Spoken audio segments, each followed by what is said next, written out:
Hey everyone, welcome back to Corporate Decoder, the place where we try to make sense of all that corporate mumbo jumbo. Today we're diving into Amazon's latest proxy statement, which is like their instruction manual for the upcoming shareholder meeting. Get ready for some shareholder proposals that are definitely trying to shake things up. This proxy statement is basically Amazon's way of telling its shareholders what's on the agenda for the next big meeting in May. We're talking about electing directors, approving their accountants, and giving a thumbs up or down to how the top executives are getting paid. But the real fireworks are the shareholder proposals. First up, the shareholders get to vote on who sits on Amazon's board. These are the folks who are supposed to be watching out for your best interests as an investor. Amazon is recommending you vote for all 12 people they put forward. These reports are usually filed by the company, as is the case here. This confirms it's Amazon's official stance. Next, shareholders get to say whether they agree with Amazon's choice of Ernst & Young as their independent auditors. These are the folks who check Amazon's financial statements to make sure everything is on the level. Again, Amazon's board is saying, yes, please approve this. Then there's the advisory vote on executive compensation. This is where shareholders get to voice their opinion on whether they think Amazon's top dogs are getting paid too much, too little, or just right. It's non-binding, meaning Amazon doesn't have to listen, but it's a good way to send a message. And finally, shareholder proposals. This is where things get interesting. These are suggestions from the people who own the company. That's you and me, if you own Amazon stock, as well as bigger institutional investors. Here's an interesting initiative from Amazon to encourage shareholder participation. It might feel like Amazon is trying to buy votes. Amazon has been actively talking to its biggest investors in 2024 to get their feedback, including meetings with those owning more than 25% of the stock.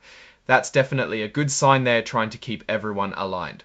Amazon brags that their board has the perfect mix of skills, qualifications, and experience to drive the company's performance, but I guess we'll see. They have a single class of stock, meaning one share equals one vote, which is pretty standard but good to confirm. Their entire board is elected yearly, which is seen as a good thing. Amazon's pay philosophy is built around stock grants that vest or become fully owned over a long time. This is designed to align the executives' interests with the company's long-term health, which will lead to share price appreciation. In other words, if the stock does well, the executives do well. If not, they don't. This program has allowed them to attract talented people. It also helps Amazon keep commitments in other areas such as long-term environmental sustainability initiatives. Now let's get into the juicy stuff, the shareholder proposals. First, there's a proposal to make it official that the CEO and board chair positions must be held by different people. Right now they're separate, but this proposal wants to make it a rule. Amazon's board is against it. They want to keep the flexibility to decide what's best at any given time, arguing that having a mandatory policy would tie their hands. Next, there's a proposal asking Amazon to report on the risks related to their advertising policies. Basically, are they making sure they're not discriminating against anyone based on their political or religious views? Amazon says they already have risk management processes in place and don't think this report is necessary. This proposal is about emissions reporting. The shareholders want Amazon to disclose all greenhouse gas emissions related to its retail sales, not just from their own branded products. Amazon argues that they already report emissions in line with standard guidelines, and that including emissions from everything they sell would be double counting across different companies.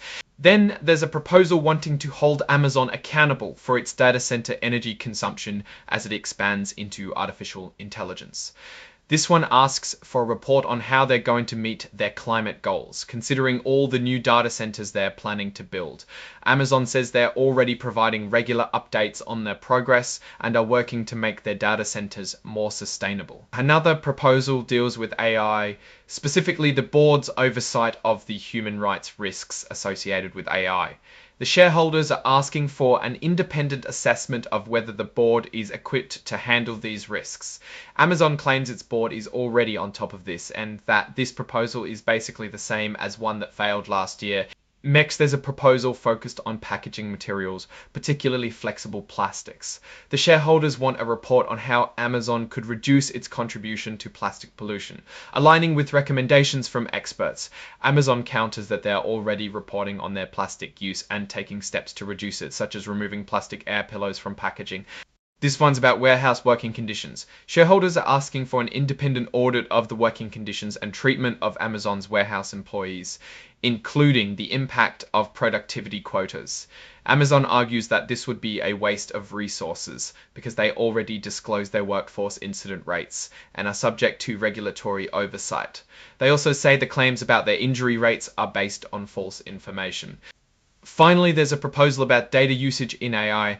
Shareholders want a report assessing the risks of unethical or improper use of external data in developing AI and what steps Amazon is taking to prevent it. Amazon says they're committed to responsible AI development and have the proper oversight in place. Amazon also highlighted its customer impact, employee relations, as well as sustainability initiatives to help improve customer experience, make the company appealing to work at, and be environmentally conscious. Let's take a quick look at director compensation.